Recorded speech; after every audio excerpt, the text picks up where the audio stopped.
So I just wanted to share with you a few reflections. I've only been in Indonesia for my first time now for about 24 hours. I was very touched by the Vesak Day ceremony this morning, and especially the Pindapat. In the Tibetan tradition, they didn't get in the habit of doing Pindapat because it was a very cold climate. And also there were so many monks, a quarter of the population, of the male population were monks. So it was too much for the people in the towns to cook for them every day. So we don't have that habit of doing it. And some of my friends from other Buddhist traditions in the U.S. do Pindapat in the U.S., but it's a little difficult because there aren't so many Buddhists. And also you have to get a permit from the government to have a parade. Because in the eyes of the government, if you have a number of people walking down the street in a line, it's like a parade. But you really inspired me this morning to maybe try to do it at our monastery the way you do it here, by having everybody come here and do the Pindapat here, because there's something very special about this act of giving food and giving support and receiving food and receiving support. Because I know for myself, I've been a nun for 35 years now, and I've been unemployed the whole time, and then, permanently unemployed. But I work a lot anyway. But I'm quite aware that I'm kept alive due to the kindness of all of you and so many other people who value the Buddha Dharma and value the teachings and value the existence of the Sangha and want to support it. And so for me it's very moving and touching to go on the Pindapat and have that direct contact with everybody and really feel all of your kindness. Because I kept feeling as I was walking around, everybody is being so kind to me, and I'm not doing anything. I need to do something to repay the kindness. So the only thing I can do is to share the Dharma with you. So I was hoping many people would come to the teachings so that I would have the chance to repay your kindness for everything that you've given to me. Okay. But I really did find it very, very inspiring. Okay, so our topic this evening is anger and working with anger. So I assume you all brought your husbands and wives with you so that they could listen to the talk, and you brought your parents and children so that they could listen to the talk, and you're going to nudge them and say, look at what she said. But the talk isn't so much for your husbands and wives and parents and children. It's for you, and it's for me. And the reason I talk a lot about anger when I teach in different places is because I'm an expert in getting angry. Okay? If you ever need somebody to get angry or criticize or complain or offer a stupid opinion, just call me. Yeah, my opinion factory works 24/7. It never closes. My capacity to complain is unlimited, and I can make people very angry and be angry at them like that. So in particular, the way I got familiar with the Buddha's teachings about anger was when I was a baby nun, when I was first ordained. I didn't think I had a problem with anger. I thought other people had a problem with anger, because people would get mad at me, and it was, why were they getting mad at me? I mean, I'm just sweet, innocent, charming me. Why would they get mad at me? And in any case, whenever we had a conflict, it was always their fault. So why are they getting mad at me if I'm right and they're wrong? So I really didn't think I had a problem with anger. I happened to be also a very stubborn and dense disciple. So my teachers couldn't come up to me and say, "Oh, Chudran, you have a problem with anger. You need to do something about it," because I wouldn't have paid any attention to them. So what they had to do is they sent me to work in a Dharma center in Italy. Okay? Now, Italy is full of macho Italian men. Okay? The real macho, real male superiority, look at my muscles kind of men. And women are supposed to be sweet. And, and they sent me to work there, and I was the person with the second highest responsibility. I was the spiritual director. And the director and most of the other people I worked with in the center were macho Italian men. And you put an American woman with an education and her own ideas together, and you have something resembling, a nuclear explosion. So I was working, or trying to work, at this Dharma center with these people who were driving me absolutely crazy. Because, like I said, I was always good intentioned, sweet, cooperative person, And they ridiculed me, they made fun of me, they told me, one of them told me I was the worst thing that ever happened to the Dharma Center. I had to endure all this abuse, just sweet, innocent me, And I found I was getting angry. And so I would get angry during the day at these stupid people. And then I would go home at night and I would realize, anger is a defilement. I had heard enough teachings by that time to know that anger is a defilement. And I thought, that's not so good. I better, do something with my anger. Also, I was pretty miserable being angry. And so there's this one text called Guide to Bodhisattva's Way of Life. It's also translated as Engaging in the Bodhisattva's Conduct. And it was written by Shantideva, an 8th century Indian sage.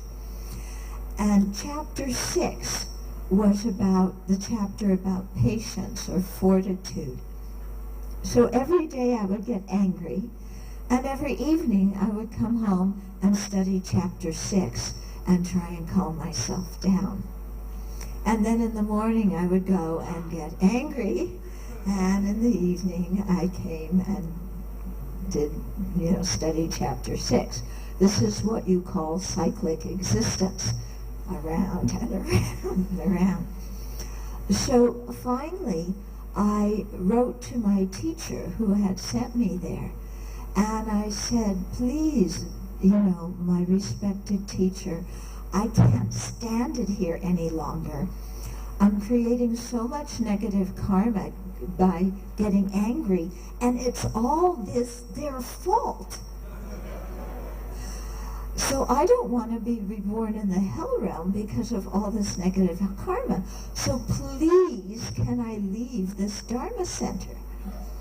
So I wrote to my teacher and said that. And he wrote back and he said, oh, yes, dear, because he called everybody dear. Yes, dear, we'll talk about it. I'll be there in 6 months. And I thought, oh, I'm never going to make this, you know. Well, I made it through the 6 months. And then my teacher came and he said I could leave. And so then I went back to Nepal, where my home monastery was. And my other teacher, I hadn't seen him in some time, and so I requested to go visit him. And we were sitting on the roof of the temple, because in Nepal you can sit on the roof, looking out over this whole peaceful countryside. And my teacher said to me, who is kinder to you? This man who was the director, the one who particularly drove me crazy. We'll call him Sam, for that's not his real name. But my teacher said, who's kinder to you, Sam or the Buddha? I thought, what kind of question is that? You know, if there's a choice between Sam and the Buddha, I mean, the Buddha's kinder to me than Sam, definitely. So that's what I replied to my teacher. Oh, the Buddha is kinder. And my teacher looked at me like, oh, she's pretty dense. She hasn't gotten it yet. And then he proceeded to explain to me that actually Sam was kinder to me than the Buddha. Okay. This was not what I wanted to hear. I wanted some sympathy. I wanted my teacher to say, oh yes, I know Sam. He is such a difficult person. He has such a bad temper. He's so disagreeable. And you're such a good practitioner for putting up with him for all this time. That's what I wanted to hear. But that's not what my teacher said. Instead, my teacher said, Sam is kinder to you than the Buddha. And then he proceeded to explain to me that in order to become a Buddha, we need to do the Bodhisattva practices.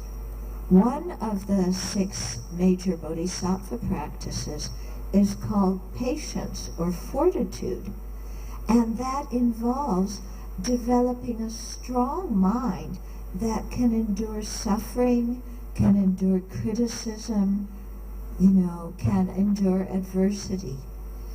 And my teacher explained you can only cultivate that mind of patience and fortitude by having an enemy. Yeah, because you can't learn fortitude with people who are kind to you. Yeah, and it's true. We can't learn patience and fortitude with people who are kind. We can only learn it when we have the people who drive us nuts. Yeah, and since we need to develop that quality of fortitude, we need those enemies so that we have the opportunity to practice.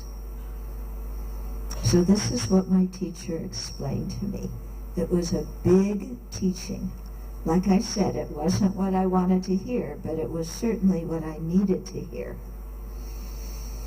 And so I began to really acknowledge that I have a problem with anger, and that maybe some of the conflict in the Dharma Center, maybe I was responsible for a little bit of it. That it wasn't totally their fault. Maybe I had a little role. But as I began to meditate more and try and transform my mind from anger into patience and fortitude, I realized that I had more than a little bit of responsibility for it. Yeah. That I was actually responsible for, one half of the conflict, and I couldn't blame it all on everybody else. But this is what got me learning chapter 6, and that's chapter 6 from Shantideva's text. And then later, when I wrote the book called Working with Anger, is that one in Bahasa? Is that, you have it? Okay. The whole book or just the short booklet? Okay, so there's the short booklet that's in Bahasa. There's also a longer book. Yeah, okay. Oh, that's a great cover. That looks like me. Okay. Yeah. So, when I first wrote this one, actually it came from an oral talk, and then I wrote the longer book, and the longer book is completely plagiarized. I admit it, yeah. I plagiarized every single idea in that book from Shantideva, but he passed away many centuries ago, so he didn't take me to court for plagiarizing his work. But it's all his ideas and some examples, modern day examples that we can relate to. So just from my own story in sharing that with you, I think one of the first things we need to do in order to work with our anger is to recognize that we have it, okay? And to recognize that it is an afflicted or a defiled state of mind. Now, when I use the word anger, I'm using it to refer, okay, such as it starts off on the small side with being annoyed, being irritated, okay, frustration, and then it goes on to being angry, to hating somebody, being enraged, being spiteful, being aggressive, being cruel, being brutal. Okay, we have, I don't know in Bahasa if you have as many words, but in English we have lots of words that fall under the scope of anger. Now, what all these emotions have in common is that they are all based on exaggerating the negative qualities of someone or something, and then wanting to either clobber it and destroy it or get away from it. Okay? So based on exaggerating the negative or projecting negative qualities that aren't there, we want to fight or flight, get away. Okay? Now, when we're angry, do we feel like we're exaggerating the negative qualities of someone? Think about a time when you're angry. Do you say to yourself, oh, I'm exaggerating their negative qualities? Well, maybe a few of you do. I don't. When I'm angry, I think I am seeing things exactly correctly, exactly the way they are, objectively out there. I'm not exaggerating this person's fault. They have those faults, you know. He did that mean thing deliberately. Yeah. That's what I mean, do you feel that way when you're angry? Hello? Yeah? When I'm angry, I think I'm right, you're wrong, and the solution is you change. Very simple. Not complicated. Yeah, I'm right, you're wrong, you change. Problem is, you know, when you hear the definition of anger, it's based on exaggeration and projection, which means that when we're angry, we're not right. We're not seeing the situation correctly. Now that's kind of a bitter pill to chew, because we usually feel like we're 100% right. But if we're exaggerating the negative qualities, then we're not 100% right. There's some distortion going on in our mind. Okay? So this is a little bit humbling. Yeah, because we're usually so sure when we're angry that we're right, but we're not. Okay? So this is part of the thing of, noticing when there's anger in our mind, and then really seeing the anger for what it is, that it's a distorted state of mind that is not seeing things correctly. Okay? Now you probably think that I'm completely crazy. Yeah. Because when we're angry, we're sure we're right. Yeah. But it's not exactly like that. Okay? So, in my case, if I'm going to use this situation with Sam, what was the distortion? Yeah? How was I distorting him and projecting negativity that wasn't there? Well, first of all, I was seeing the whole situation through the viewpoint of me. Okay? So this is called the self-centered thought. And this self-centered thought just thinks about me, I, my, and mine. That's our mantra. Me, I, my, mine. Me, I, my, mine. Me, I, my, mine. That's what we think about all day. Okay? So, for example, if I'm sitting here and a friend, can I use you as an example? Okay. So he's sitting here. Now let's say Sam walks in and looks at him. What's your name? Yeah. Bakhtiar.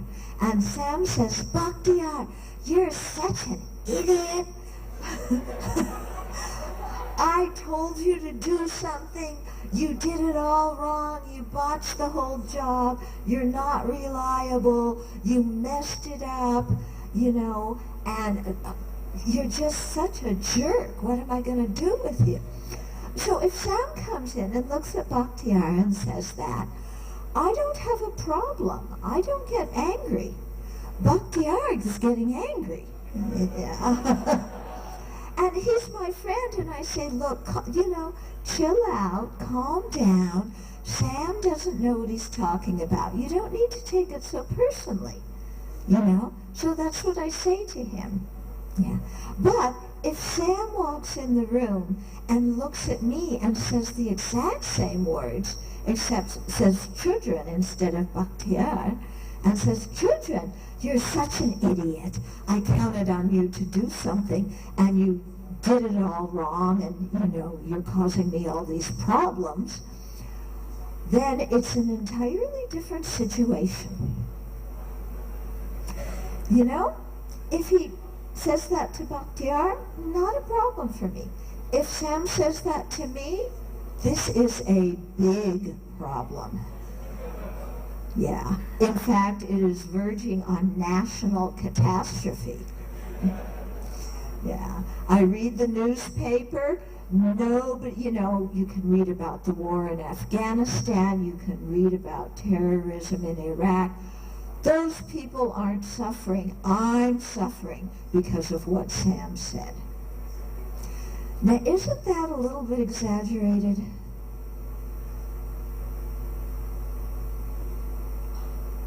You're sitting there like you don't understand. Yeah, it's a bit exaggerated, isn't it? Yeah. If Sam criticizes him, I don't get upset, but Sam says the same words to me, I get extremely upset. Why? What's the difference? There's no difference in Sam. The difference is I'm involved. Yeah. So that's part of the exaggeration, isn't it? Are you seeing what I mean? Yeah? That if somebody says that to somebody else, it doesn't bother me. But they say it to me, it's a big deal. Something is exaggerated in there. Because if what Sam said were an objective reality the way I think it is, then when Sam criticized me, Bhakti, I should get just as upset as when he criticizes him. But he doesn't get upset when Sam criticizes me. Can you imagine that? What kind of idiot are you? You don't get upset when Sam criticizes me. Don't you know this is a catastrophe? Okay, but you're my friend, so you've got to be on my side. Right? Because that's the definition of a friend. A friend supports me even when I'm wrong, even when I'm unrealistic, even when I'm being a jerk. Okay, somebody who supports me, that's a friend. Okay. If somebody comes to me and says, Children, it sounds like you're angry and you're upset. Maybe you need to work on your mind a little bit. What are you talking about? I'm not angry. Leave me alone. Okay. But actually, the person who comes to me and says, you seem upset, you seem angry, what's happening? That person is actually my real friend. The person who sides with me, just whether I'm right or wrong, that person's not a real friend. Yeah? A real friend is going to come and help me when I'm being unrealistically upset and say, you're upset, and talk to me about it using Dharma methods to help me dissolve my anger. That's what a real friend is going to do. Okay. Yeah. You're excused.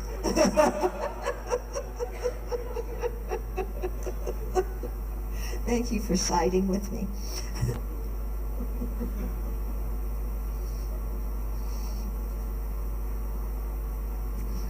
Okay. So, there's distortion when we're angry. Yeah.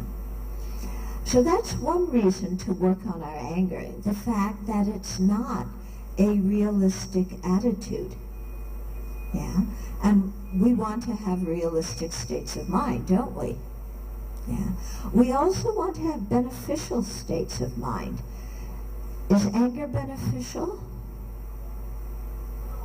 Yeah. Well, what you might think is other people's anger is not beneficial, especially when their anger is towards me. But my anger is right, and my anger is beneficial. You might think that way. One time I was visiting some people from the University of Michigan in the U.S., and they were specialists on conflict resolution. And when I started to talk about the disadvantages of anger, and anger not being a realistic attitude or a beneficial attitude, they got kind of mad at me, And these are people who work, their profession is to mediate conflict. And they thought anger was good. They said anger tells you something's wrong. Yeah, we need to be angry when something is wrong. That's what they said. But I don't believe that. I don't think we need to be angry when something's wrong. Okay? Why? Because when we're angry, our mind gets clouded and we can't see the situation correctly, and as a result, we can't deal with it correctly. Okay? So think back to a time when you were angry. Okay? Only one time. Actually, 2 or 3 or 100 is okay. How did you act when you were angry? Okay. What do you say to people when you're angry? Yeah.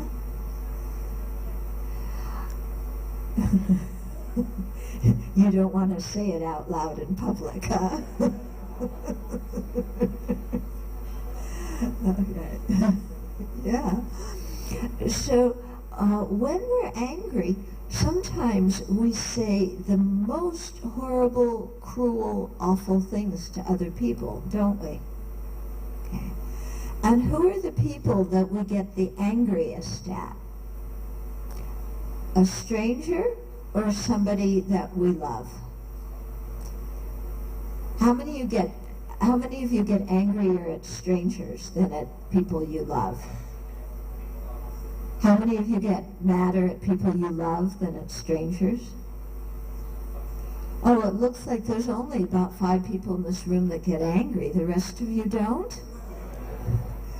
Yeah? Most of us get angrier at the people we care about. Okay. What do we say to the people we care about when we're angry? Awful, horrible, dreadful things, don't we? Think about it. Think about what you've said to the people you love the most when you're angry. Yeah.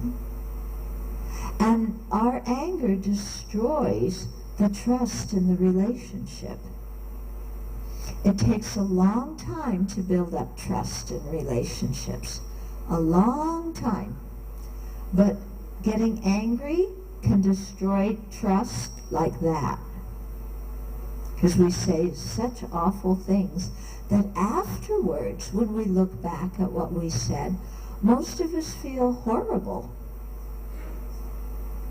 Yeah, I don't know about you, but I do. What I say to other people when I'm angry, afterwards when I'm calm, I feel horrible about what I said. So if you look at the situation that way, is anger something beneficial? It's not, is it? Yeah. How many of us are happy when we're angry? Anybody happy? No. So we all want to be happy. So how is anger beneficial for being happy? Yeah. Now somebody's going to say, like these conflict mediators said, but anger tells me something's wrong. And if somebody is taking advantage of me, I need to stand up for myself. And my anger is what allows me to stand up for myself. Okay, many people believe that. But, I don't think that anger is the only emotion that will help us stop a bad situation. I don't think we need to be angry to stop social injustice. I don't think we need to be angry to intervene when one person is harming another. Yeah, in other words, anger doesn't need to be our motivation to correct bad situations. What about compassion? Somebody's going to say, compassion? Compassion, you're just a wimp when you're compassionate. Compassionate people just sit there and go, how are you going to stop harm if you're compassionate? Everybody walks all over you. Actually, that's not true. Compassion doesn't mean you're a wimp. Yeah? Compassion doesn't mean you're weak. You have to be very strong, have incredible internal strength to be compassionate. Because when you're really compassionate, you have the strength not to get angry. And you have the strength to really, correct a harmful situation by taking care of everybody in the situation without being partial. And that takes a lot of wisdom and a lot of strength. Okay, so compassion doesn't mean being weak. Yeah, when you're compassionate, you can see things very clearly. You can say no. You can say this is inappropriate behavior. Yeah, but you can do all of that without getting angry. Okay, think about it. Okay, I think Mahatma Gandhi is a very good example of somebody who used compassion to intervene in bad situations without getting angry. Yeah, if you've studied, if you know anything about Indian history and what happened, during the time of the partition and the incredible religious rivalry and friction that was going on, and how, and also what was happening as India was becoming independent from Britain and what the British were doing to the Indians. And Mahatma Gandhi led the people through all of that by being completely nonviolent. He spoke the truth, but he did it without being angry. And he protested wrongs without being violent. And I think this is due to the power of compassion. Okay? So compassion can be very strong. We don't need to be angry in order to stand up for ourselves. We can also be compassionate. So whatever way we look at anger, we can't really find a good quality about it. Yeah? It makes us unhappy. It makes us say things that we regret. It makes us say things that hurt the people we care about the most. Yeah, it's unrealistic. So when we look at anger from this point of view, then we become very clear that anger is a hindrance. It's a hindrance not only to liberation and full awakening, it's a hindrance to having a happy life. Because who likes angry people? Do any of you like people who have a hot temper? They're very difficult, aren't they? Very difficult. Well, when we have a hot temper, that's the way we seem to other people. We become very difficult to be with. Okay. But then we wonder why people don't like us. Just because I yell and scream and throw things, why don't they like me? Well, think about it a little bit, And we can really see how detrimental anger is for our own happiness. Not only makes other people miserable, it makes us miserable. Okay? Now, in talking about the antidotes to anger, which I'll do a little bit tonight, but also we're going to be talking about anger for 3 nights. So we have lots of time to talk about the antidotes. In speaking about the antidotes, I'm talking about the ways to transform our own mind. Okay? I'm not talking about how to act or what to say.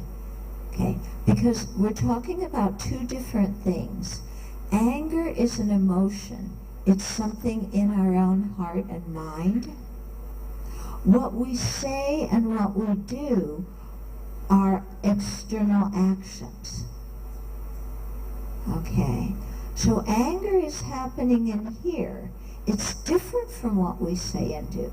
And in the same way, patience or fortitude, the opposite of anger, is an emotion, an attitude that we hold inside here. It's not what we do outside. Because we can do the same action with two very different motivations. Okay? So when I'm talking about subduing anger, I'm talking about changing what's going on inside of us. I'm not talking about what we say or do. Yeah, I'll talk about that later. Yeah. But just to look at the anger as what's going on inside of me and how can I calm my own anger down. Okay. And what I mean when I say that we can do the same action but with two different motivations. Okay. I think parents can understand that. Are many of you parents? How many of you are parents? Yeah. Okay, quite a number of you are. When your child, who you love dearly, okay, if your 2-year-old child were to go play in the middle of the street, yeah, you wouldn't be angry at your child. You would have a lot of compassion, wouldn't you? Because you know the child could get hurt. But you also know that you have to speak strongly to the child to get this 2-year-old or 3-year-old to understand that it's really dangerous to go play in the middle of the highway, you know. So when you go out to pick up your child, you don't just pick him up and say, "Oh, sweetheart, don't go play in the middle of the road." Because a toddler is not going to get it if you speak to him that way. You pick up your child and you hold him and you look him in the eye and you say very strongly, "Do not go in the middle of the road. You're going to get hurt." You know, you speak very strongly and with a loud voice to your child, but you're not angry. Because you love your child. You want what's best for your child. Okay? So there's an example of, with a compassionate mind, having very strong behavior. Okay? Other times, we may have a compassionate heart, and we may have very gentle behavior. Okay? For example, maybe somebody who is sick said something to us that was very mean, but we understand that they said that because they're sick. They aren't feeling well. So we don't talk to them in an aggressive way. We talk to them in a very kind, peaceful, comforting way. But it's with the same heart of compassion that we talk to the child who is playing in the middle of the street. You getting what I'm saying? Okay? In the same way, we can be angry and have two different kinds of behavior. Yeah? Some people, when they're angry, they're the exploders. They get angry, they yell, they scream, they throw something across the room. Okay? Other people get angry and they completely shut down and get very quiet and don't talk. They leave the room and don't talk. How many of you are exploders who yell and scream and throw things?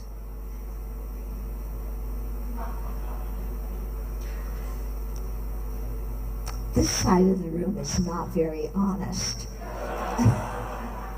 They all sit there like, let's try this again. How many of you are exploders who yell and scream and throw things? Okay. We're getting a little bit more honest here. How many are what I call imploders, the people who get very quiet, don't talk, and just walk away, like they become like ice cubes? How many of you are like that? Okay. How many of you do both, depending, one or the other, depending on the situation? Yeah. Okay. But it's interesting. Look at that. With anger, you can be either very aggressive or you can be totally passive. Yeah? Some of us, when we're so angry, we get so angry that we can't talk. Yeah, this is the way I often handle anger. And I think sometimes women handle anger this way, not all the time, because it's socially, women aren't allowed to express anger. You know, you're called all sorts of names if you're an angry woman. If you're an angry man, you're just an angry man. But if you're an angry woman, you're a bitch, you're a this. Okay, so,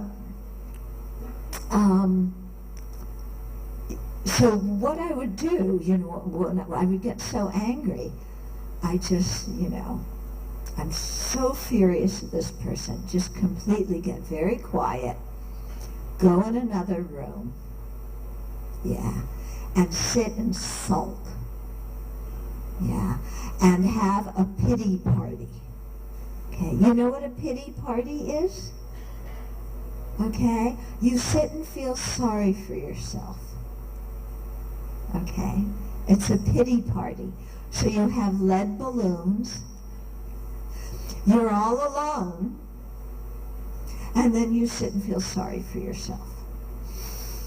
Oh, I'm so angry, I'm so furious, because this person just doesn't treat me right. What did I do to deserve this? Oh, this is awful. Oh, how can people treat me this bad? This is terrible. The world is so unfair. I'm such a good person. I love these people so much, but something must be wrong with me that they treat me this way, and I get so mad and upset with them. Okay, you got, yeah? Do some of you know the script?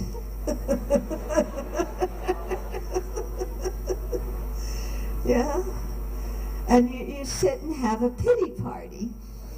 And when I had my pity parties, you know, I'd be so angry and so upset that I would expect the other person, who was usually somebody I loved very much, to come up to me and, you know, and kind of apologize and something like this. And they should know I'm upset without me having to say anything.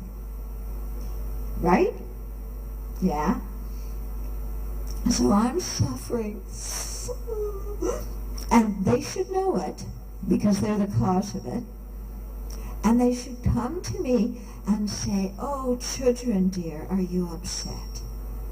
And whenever they did do that, which they usually didn't, which only made me angrier, but when they did do that and said, "Is something wrong?" I go, "Nothing's wrong." Okay? So it's very interesting, you know, our strategies when we're angry.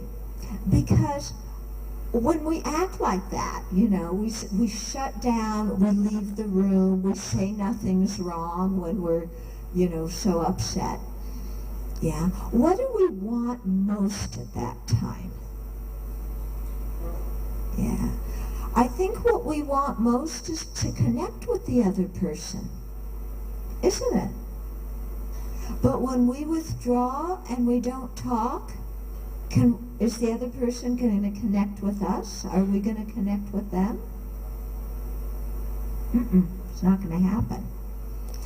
Similarly, if we're the exploders and we get so angry and furious, then too, I think at that moment, because it's usually towards the people we care about, what we really want the most is connection with those people. Yeah, we need communication, we need connection. But when we yell and scream and throw things, is the other person going to be able to connect with us? They're going to get out of there. So look at the effects that anger has on our life. So often what we want the most is to connect with somebody, but our anger makes us behave in ways that bring about the exact opposite of what we want. Is that true in your life? Can you think of situations like that? Mm-hmm. So I'm really going in on this point because I think it's a very important one, that we really see how harmful anger is in our own life and how it goes against what we really want and prevents us from having the happiness that we want. Because when we see this clearly and when we understand how anger is a distorted state of mind, then it becomes much easier to give the anger up and to let go of it. But if we still think anger is good and we think anger is our friend and it's going to help us, then it's going to be very hard to let go of it.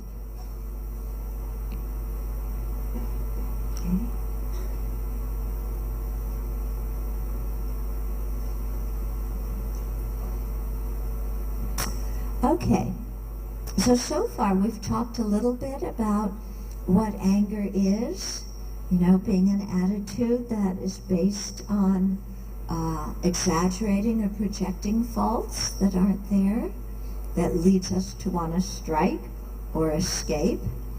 And we've talked a lot about the disadvantages of anger. Okay, so we haven't gotten to the antidotes yet. But before we do, I want to stop and see if you have any questions or comments. Oke, Menurut sudah meminta kita untuk memberikan komen atau pertanyaan, kami persilakan. Mungkin 3 penanya dulu ya. Jadi, thanks for the time. I do not know what should I call you. Panggilnya Bitsuni, Venerable, sorry.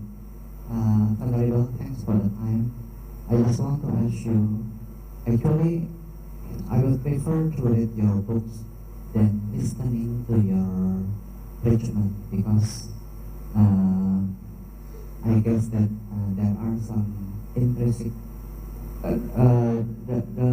your language is quite intensive. I mean, it's more easy for me to understand the theory of Dharma by reading the books. But it's okay. What I want to ask you about working with anger.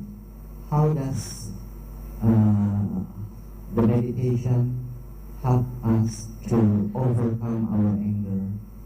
I mean,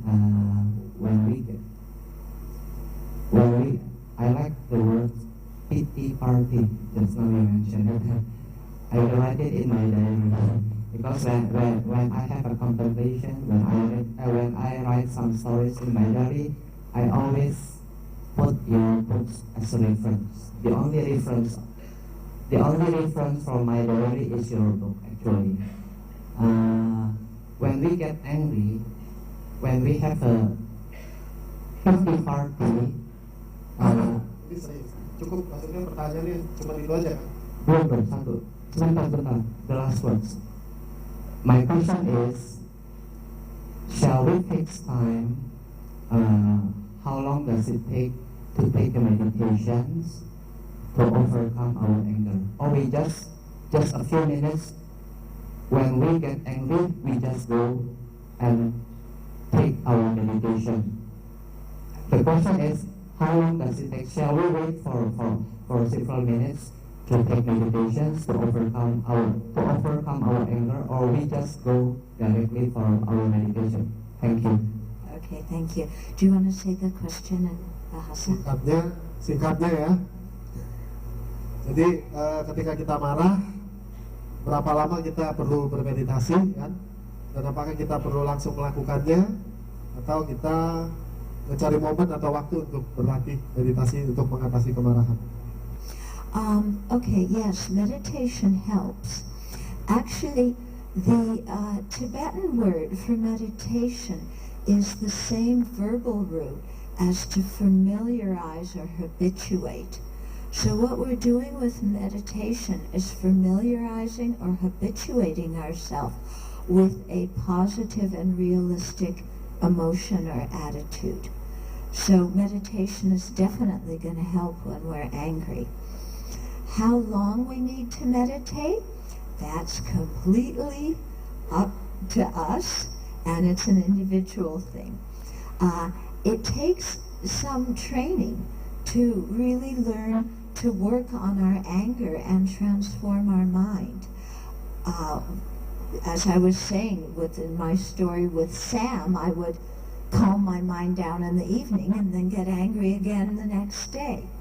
Yeah, but the thing is that the more we practice and we go over the different meditations again and again, and we learn to look at the situation from different viewpoints, and we do it again and again, then our mind starts to change.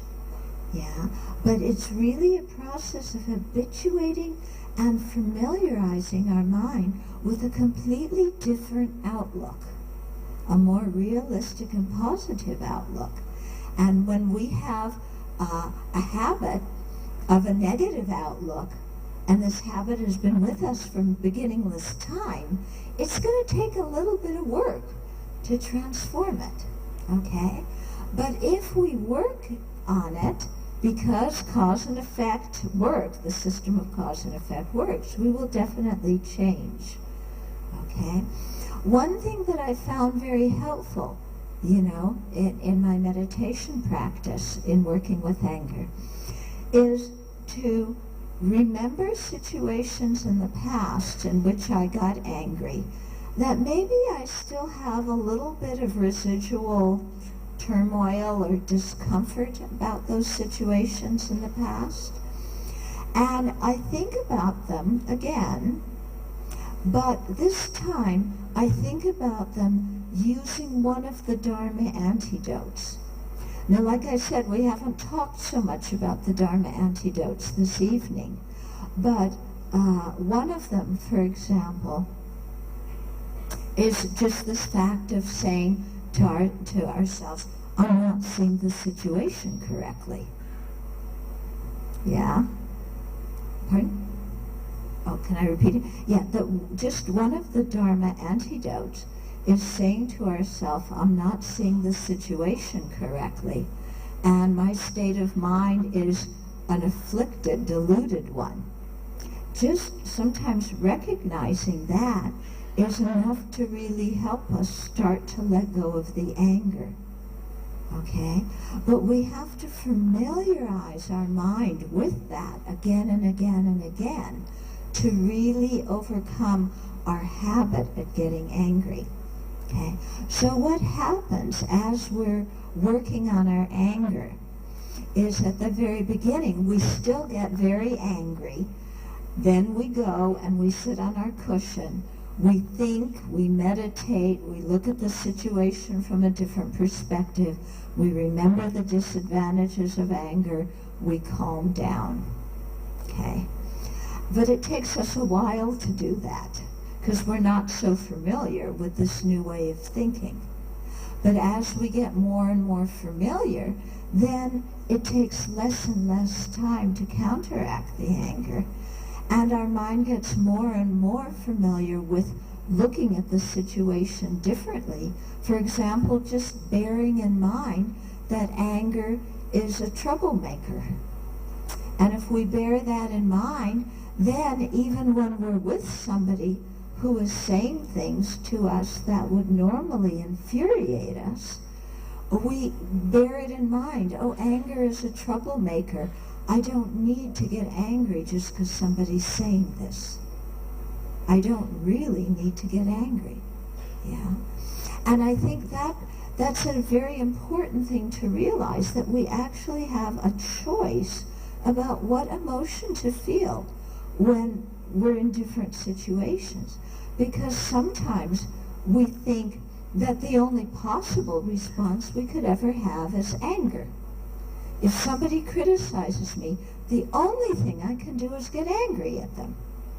And many of us feel that way. We never considered that there's another way to deal with criticism. But there's many ways to deal with criticism. And we don't need to get angry to deal with criticism. Okay? So you're going to say, huh? How do I get how do I deal with criticism without getting angry? Somebody criticized me. That's not right. That's not fair. I didn't do this. They're not understanding. How can they criticize me? Yeah, we get really upset. Okay. Well, one way to think, is to ask ourselves, is the criticism true? Yeah. Maybe, Sam comes to me and says, I was counting on, I had asked you to do something and I counted on you to do it and you completely dropped the ball. Now, let's say he says that to me, in a loud voice and, okay. But I sit and I go, now, is that true? Now, maybe it is true. Maybe he did ask me to do something and I didn't do it and I made a mess. If it's true, I have to acknowledge it. There's no sense getting upset because he's criticizing me, because what he's saying is true. And especially because in my Buddhist practice, I'm always saying I want to improve myself. Here, Sam is telling me how to improve myself. So I should say thank you. I should put my palms together and say, oh, thank you, Sam. Okay, so if he's telling the truth, no need to get angry. If Sam is saying something that's not true, also no need to get angry, because what he's saying isn't true. Okay? So if you become familiar with this way of thinking, then whenever somebody criticizes you, you realize you don't need to get angry. If it's true, you own it. You do something about it. If it's not true, you give the person the correct information so that they'll have the correct idea. But either way, we don't need to get angry. Oke. Mungkin kalau belum puas, coba ditahan dulu ya. Nanti siapa tahu dari beberapa pertanyaan lain mungkin bisa. Oke, mungkin tolong yang ini tidak usah terlalu berbahasa ya, to the point aja ya. Jadi bumbunya jangan sepanjang pertanyaannya, to the point aja biar yang lain bisa nanya. Okay. Venerable Chudron, thank you for sharing with us. My question is, sometimes I use the tactic of pretending to be angry. So not really angry, but pretending to be angry. For example, I complained to customer service that my access card doesn't work. They say okay, I will fix it within 24 hours. 2 days later I come back, it still doesn't work. And then I raised my voice. I said, hey, I want to see your manager. Why you work like this? But I was not really angry. I just pretend to be angry. I raised my voice. My blood tension is still normal. but it works. It works. I mean, they go to the engineering department and they fix the problem within 2 minutes. But if I ask them very politely, very nicely, they tend to be to postpone all the thing. Okay. Is it? Then my question is the raising my voice. I mean, pretending to be angry. Is it according to the Dharma teaching? Okay. Thank you. Okay. Okay, so you're saying that sometimes, like in a work situation, or sometimes if you pretend to be angry, you get something done, yeah?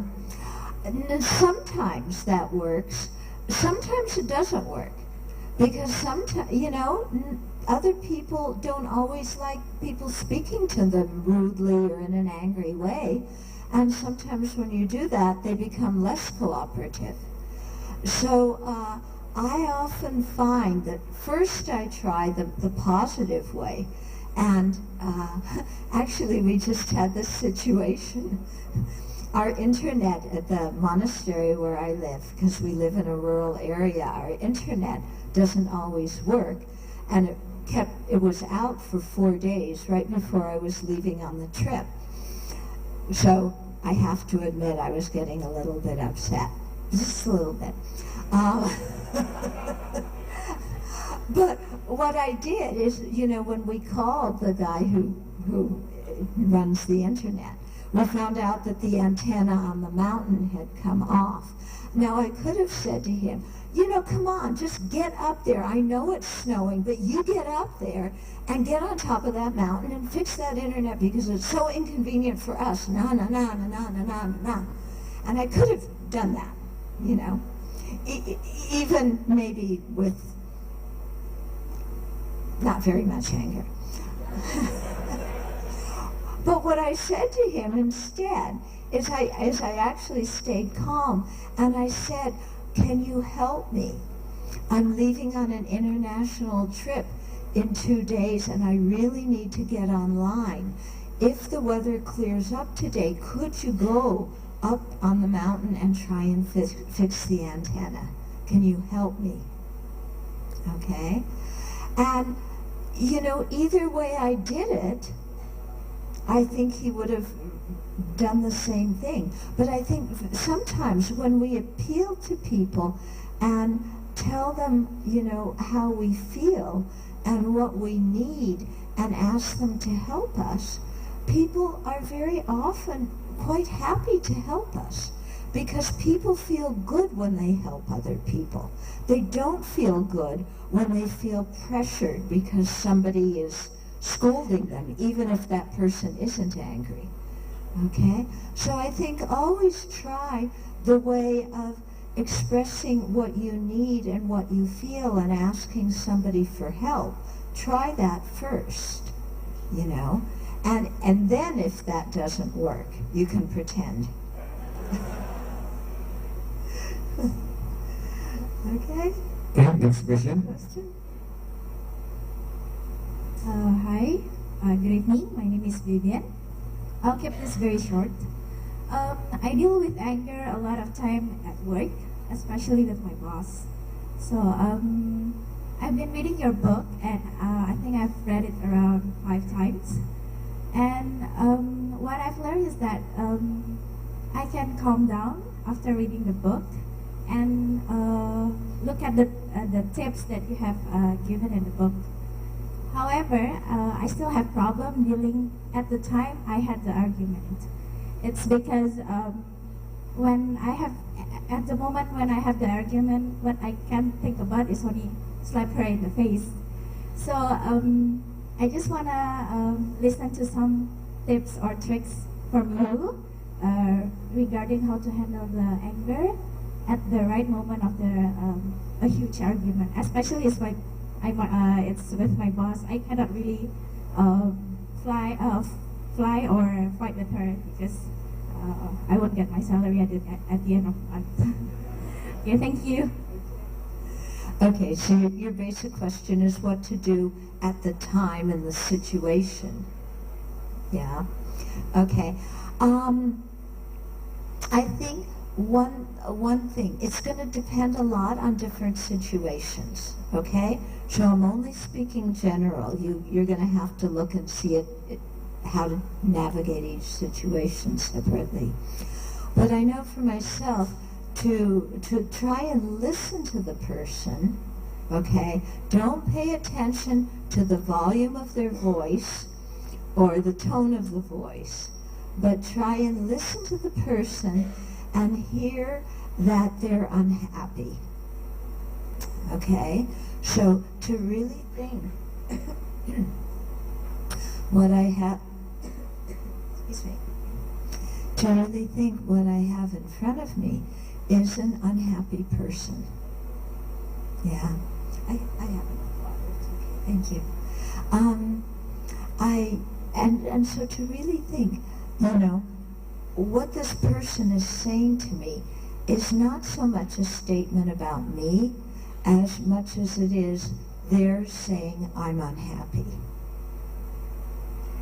And if I can look at somebody and realize this is an unhappy person, I know what it's like to be unhappy.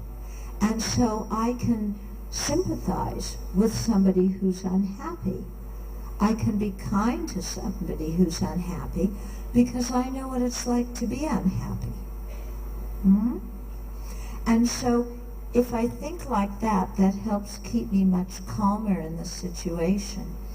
And then I do something that is called reflective listening, or also called nonviolent communication, which is whatever the person is saying to me, I'll try and reflect back to them, you know, and say, it sounds like, are you upset because you need whatever it is I think they might need?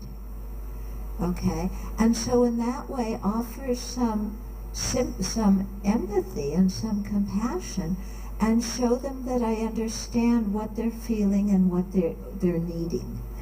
And even if I guess wrong about what they're needing, you know, they're going to come back and say, well, yes, I am, you know, upset, but it's not because of this, it's because of that. And then they express more about what's really on their mind, what's really bothering them. And again, if I can, you know, reflect that back and try and say what I'm hearing them say in terms of their feeling and their need, then that often works to calm the other person down. You know, because most of us, when we're upset, what we want is for somebody to understand what we're feeling and for ourselves to understand what we're needing. I mean, and so often what, you know, there may be a small situation, but it blows into a big situation when one person doesn't understand, you know, what the other person's saying, or doesn't offer any understanding, but just tells the person they're wrong for saying that, or they're wrong for feeling that. You know, because we all want understanding when we're upset, when we're suffering. So if we can understand, you know, offer that understanding and kindness to the other person, that alone often really diffuses the situation. Ya, oke. Oke, 3 penanya lagi. Tadi sudah 1 di sini ya. Terkadang di lingkungan kami sebagai orang awam, marah adalah obat yang paling ampuh, karena tidak semua orang yang mau melakukan sesuatu dengan kata-kata yang sangat baik. Dikerasin sedikit baru mau melakukannya. Bagaimana dengan tipe orang yang harus dengan melakukan kemarahan sedikit baru mau melakukannya? Terima kasih. In order to get things done, I think that people like to help other people. Yeah, and if you appeal to somebody and ask for their cooperation, you know, in a kind way, I think very often people are happy to cooperate, and you don't need to get angry at them.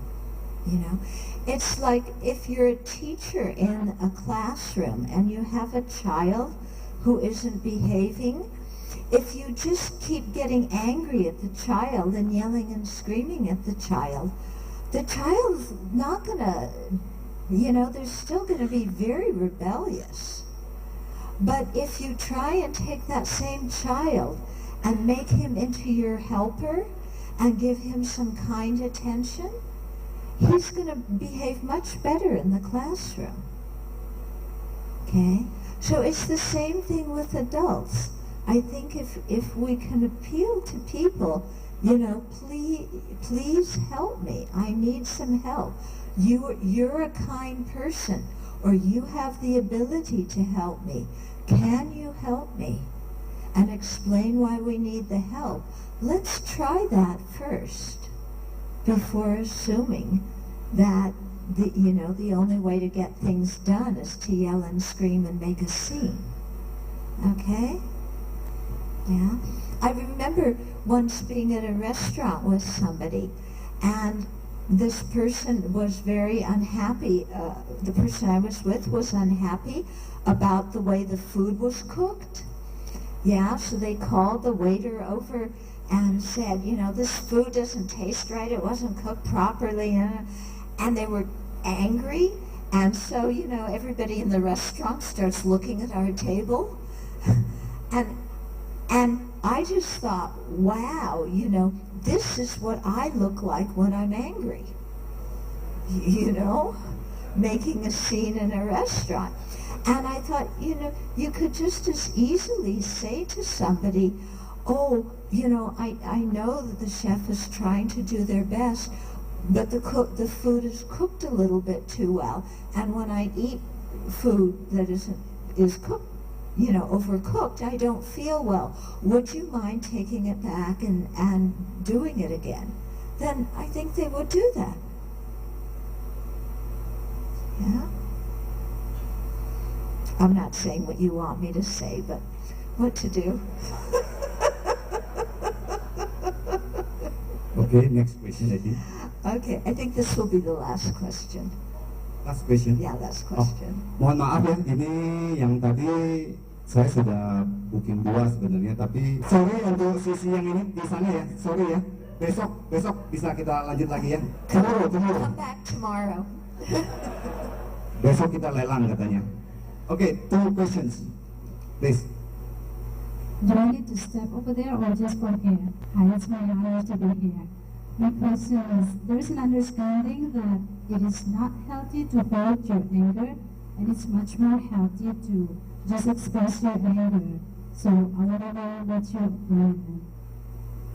With the mic, it's very hard to hear. Bahasa Indonesia bisa. Yang singkat. Okay.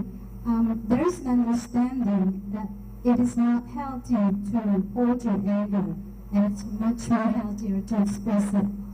So I want to know what your opinion about it now. Okay, yes. Okay, so there's the thought that it's not healthy to hold your anger in. It's much more healthy to express it. Okay, and so I've heard that very often. So the people say, well, just, you know, go punch a punching bag, or go out in the middle of the field and scream, or something like that. But the problem with that is that there's not always a punching bag around, and sometimes there's just a person. And sometimes there's not a field to go scream in, there's a person in front of you.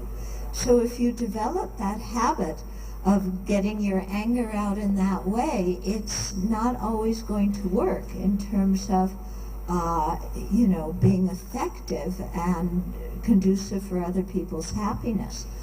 What I'm advocating is not repressing our anger, because if we repress our anger and we stuff it in, it's still there. We're still angry, and it'll just come out in other ways. What I'm going to talk about the next few nights is how to look at different situations so that we see that there's no reason to get angry in the first place. So that there's no anger to express, and there's no anger to repress. That's the best solution. Don't you think? Yeah? Okay, last question. What? Please. Saya Biksumi. Saya mau bertanya, kadang-kadang saya duduk dan saya berpikir, saya belajar kekinian sekarang, jadi saya hadir di saat sekarang ini. Tapi saya melihat situasinya, misalnya ada yang seseorang berdiri tidak benar, tidak sesuai dengan apa yang menurut saya benar. Tapi saya marah, tapi marah itu hanya di pikiran saya hanya amati. Tapi marah itu ada kecil, tapi saya bilang, it's okay, mungkin orang itu ada apa, kita maklumin.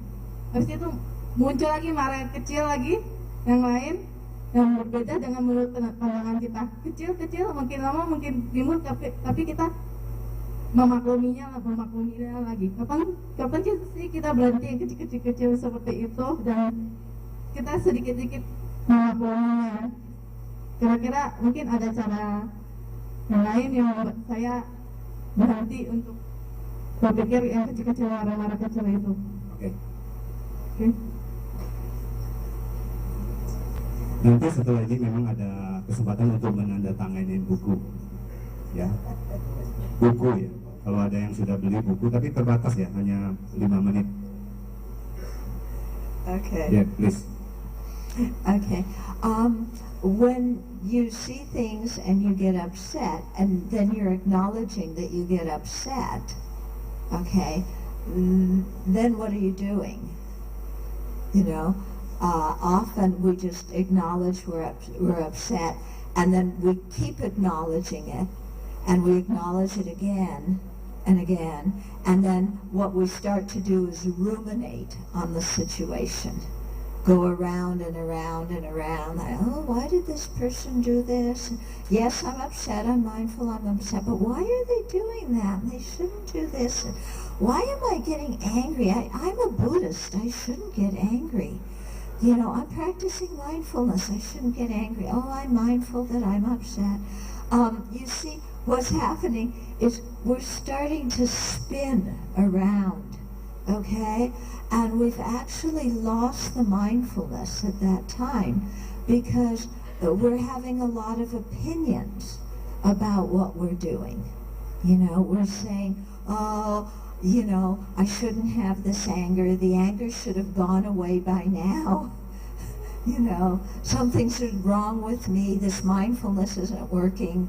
And so you see what's actually going on in our mind at that time is a bunch of opinions. It's not mindfulness. Okay? Mindfulness is just going to sit there and, you know, really feel the feeling of being upset.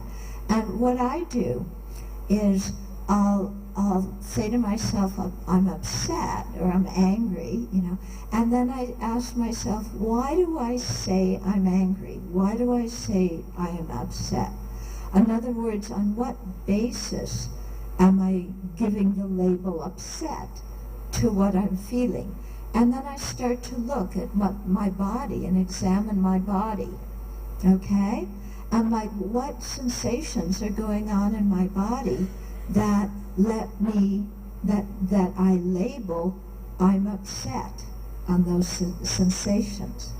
So you might find your stomach's tight, okay, or your heart is pumping more, or your muscles are tight, or your jaw's clenched, okay? So you become aware of just the physical things that are happening that let you know you're getting angry. And then also, what I do is I look at my mind and say, what's happening in my mind that lets me know that I'm upset? Okay, in other words, on what basis am I giving the label upset or angry on? And then I look at what I call the flavor of your mind or the mood of your mind, okay? Because sometimes there's a certain kind of mood or texture or flavor or feeling in the mind. And I know when I have that certain kind of feeling that, oh, I'm upset now, you know. There's usually an unhappy feeling, yeah, a feeling of pain or displeasure, something like that, okay? So you start, you know, you don't just say I'm upset and acknowledge it like that, but you really look into it. Yeah, what's happening in my body and mind that I give the label upset to? And if you investigate that, it really helps you go into the situation much better, and eventually your mind gets calm. Okay? It takes some practice to be able to do this. It doesn't happen, you know. Dharma practice is not quick, cheap, and easy. Yeah. It requires a lot of effort, you know, and the talk we heard this morning that the Venerable Abbot gave, you know, and he was saying you need to have effort. We need to work at things over a period of time. Okay. So let's conclude our evening together. Do you have, so I just want to lead us through a little dedication first.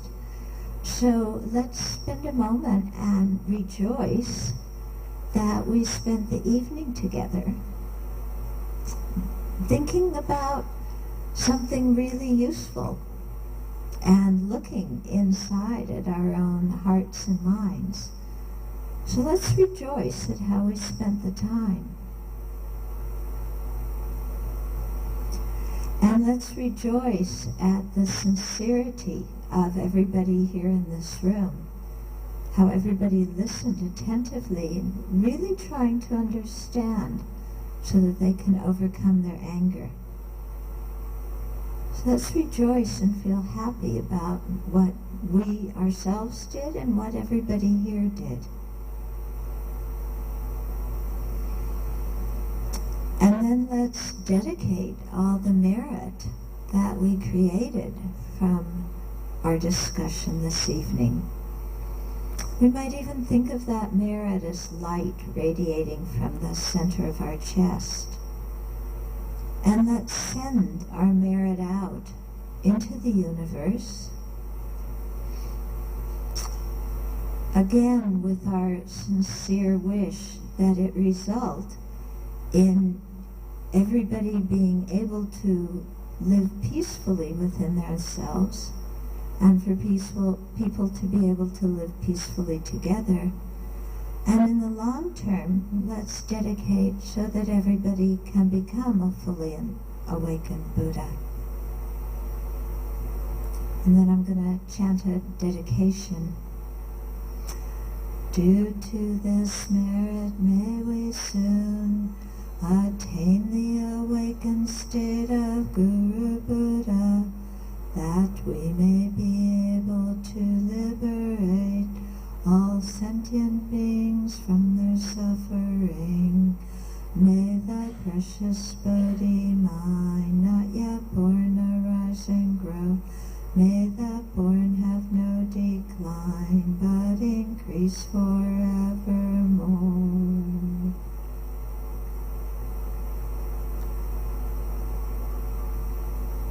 Okay. So thank you.